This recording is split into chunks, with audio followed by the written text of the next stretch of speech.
বাঙালি খানায় সবাইকে স্বাগত জানাই। আপনারা তো অনেকভাবে ভোগের বাঁধাকপি রান্না করেছেন, আমার মতন করে একবার সহজ পদ্ধতিতে বানিয়ে নিন। খুব সহজে আপনিও শিখে নিতে পারবেন ছোট ছোট টিপস সহ। সম্পূর্ণ নিরামিষ, তবে আমি এখানে কিভাবে বাঁধাকপির ঘন্ট রান্না করলাম চলুন সেটা একবার দেখে নেওয়া যাক। আজকে আমি রান্না করব নিরামিষ বাঁধাকপির ঘন্ট। মিডিয়াম সাইজের একটা বাঁধাকপি আমি নিয়ে নিয়েছি। এই পর্যায়ে বাঁধাকপিটাকে বেশ মিহি করে কুচিয়ে নিতে হবে। বাঁধাকপিটা বেশ ভালো করে কুচিয়ে ধুয়ে রেখেছি। কোচানো বাঁধাকপিগুলো গরম জলে একটু ভাপিয়ে নিতে হবে।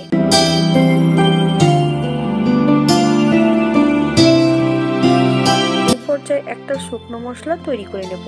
2 চামচ ধনে, 1 চামচ মৌরি, 2 চামচ জিরে, দারচিনি, এলাচ, লং থেকে 2 মিনিটের মতন মিডিয়াম আঁচে ভেজে নিলেই শুকনো মশলাগুলো ভাজা হয়ে যাবে। শুকনো মশলার গুঁড়োটা খুব মিহি করার কোনো প্রয়োজন নেই, 80% মতন গুঁড়ো করে নিলেই হবে।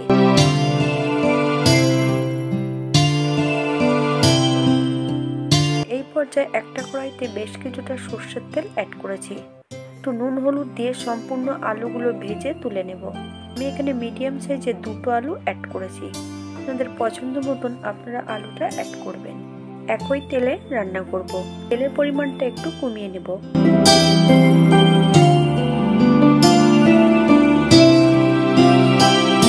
ফোড়নে রেখেছি 1 চামচ সাদা জিরে, একটা তেজপাতা। ফোড়ন থেকে সুগন্ধ বেরোলে মিডিয়াম সাইজের একটা টমেটোর দানা ছাড়িয়ে অ্যাড করেছি। 1 চামচ নুন। বেশ ভালো করে টমেটোটাকে ভেজে নিতে হবে। এই পর্যায়ে বেশ কিছুটা বাটা মশলা অ্যাড করব। আদা, জিরে, ধনে একসঙ্গে বেটে রেখেছি। আমি 2 চামচ আদা জিরে বাটা অ্যাড করেছি। আপনাদের পছন্দ মতন মশলাটা অ্যাড করবেন। আমি এখানে সম্পূর্ণ বাটা মশলা অ্যাড করছি। আপনারা গুঁড়ো মশলা দিয়েও রান্নাটা করে নিতে পারেন। এই পর্যায়ে অ্যাড করব 1/2 চামচ হলুদ গুঁড়ো। বেশ হালকাতে একটু নেড়ে চেড়ে নেব। 1/2 চামচ কাশ্মীরি লঙ্কার গুঁড়ো। আপনারা যদি পছন্দ করেন তাহলে কাশ্মীরি লঙ্কার গুঁড়োটা পরিমাণে বাড়িয়ে দিতে পারেন। 1/2 চামচ কাশ্মীরি লঙ্কার গুঁড়ো রঙের জন্য এখানে আমি অ্যাড করেছি। এই পর্যায়ে কয়েকটি কাঁচা লঙ্কা অ্যাড করব। আপনারা যদি পছন্দ করেন তাহলে পরিমাণে বাড়িয়ে দিতে পারেন। বেশ মিডিয়াম আঁচে 3 থেকে 4 মিনিটের মতন মশলাটা বেশ ভালো করে কষিয়ে নিতে হবে। মশলাটা কষানোর জন্য সামান্য একটু জল অ্যাড করব। বাঁধাকপি রান্নার জন্য মশলা যত কষানো ভালো হবে তত বাঁধাকপির স্বাদ দ্বিগুণ বেড়ে যাবে।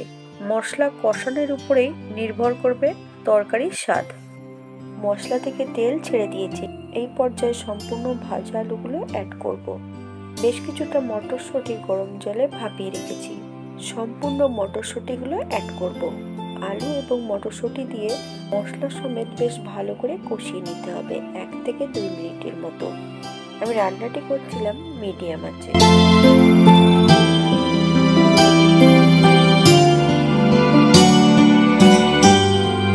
এই পর্যায়ে সম্পূর্ণ ভাপানো কপিগুলো অ্যাড করতে হবে।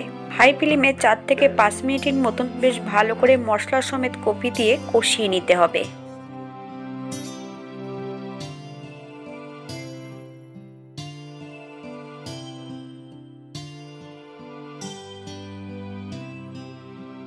পাঁচ মিনিট পর হালকা হাতে আরেকটু নাড়াচাড়া করে আমি 10 মিনিটের জন্য ঢাকা দিয়ে দেব।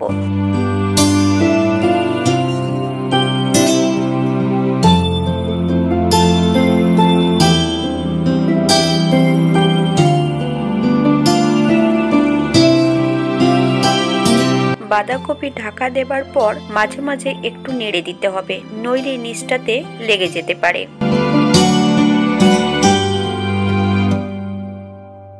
10 মিনিট পর বেশ হালকা হাতে আবারও একটু নেড়ে চেড়ে নেব। ভোগের বাঁধাকপিতে অনেকে আলু ভেজে নেয় না। আমি এই পর্যায়ে আলুগুলোকে 80% মতন ভেজে নিয়েছিলাম। ভেজে নিলে তরকারির স্বাদটা বেশ ভালো হয়। আপনারা আলু না ভেজেও রান্না করতে পারেন। এই পর্যায়ে একবার চেক করে নিতে হবে আলুগুলো সেদ্ধ হয়েছে কিনা। আলুগুলো সেদ্ধ হয়ে গেছে। এই পর্যায়ে আমি 2 চামচ চিনি অ্যাড করব। আপনারা স্বাদ অনুসারে নুন চিনিটা অ্যাড করবেন। আবারও আমি হালকা হাতে 1 থেকে 2 মিনিটের মতো নেড়ে চেড়ে মিশিয়ে দেব।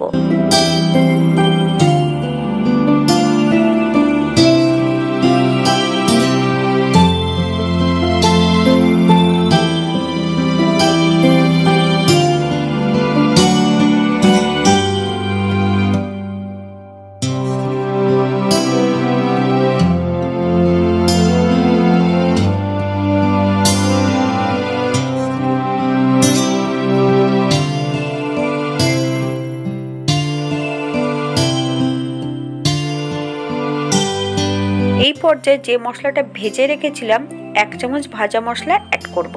আবারও নেড়েচেড়ে মিশিয়ে দিতে হবে।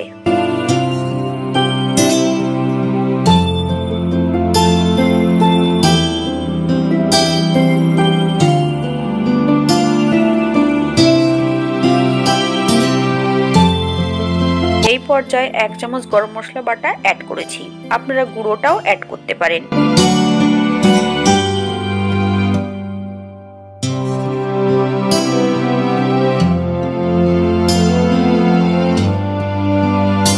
এক চামচ ঘি এই পর্যায়ে আমি অ্যাড করব। আমার ঘরে তৈরি করার ঘিটাই আমি এখানে অ্যাড করেছি। আপনারা যদি ঘি পছন্দ করেন তাহলে পরিমাণে বাড়িয়ে দিতে পারেন। বেশ হালকা হাতে একটু নাড়াচাড়া করে গ্যাসের ফ্লেমটা অফ করে দেব।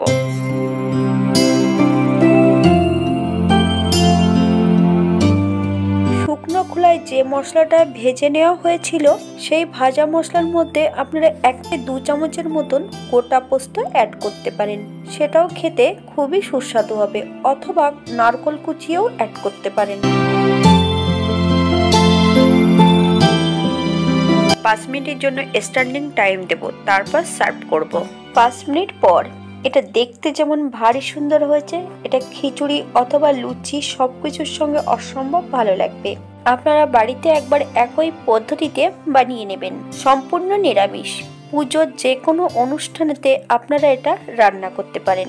আমি রান্নার সময় বাঁধাকপিটা ভাপিয়ে নিয়েছিলাম। বাঁধাকপিটা কিন্তু সেদ্ধ করিনি। আপনারা না ভাপিয়েও রান্না করতে পারেন। সবাই সুস্থ থাকবেন, ভালো থাকবেন। অন্যদিন একটা নতুন রেসিপি নিয়ে আপনাদের সামনে আবার আমি হাজির হব। ভিডিওটি দেখার জন্য ধন্যবাদ। ভিডিওটি ভালো লাগলে একটা লাইক কমেন্ট দিয়ে পাশে থাকবেন।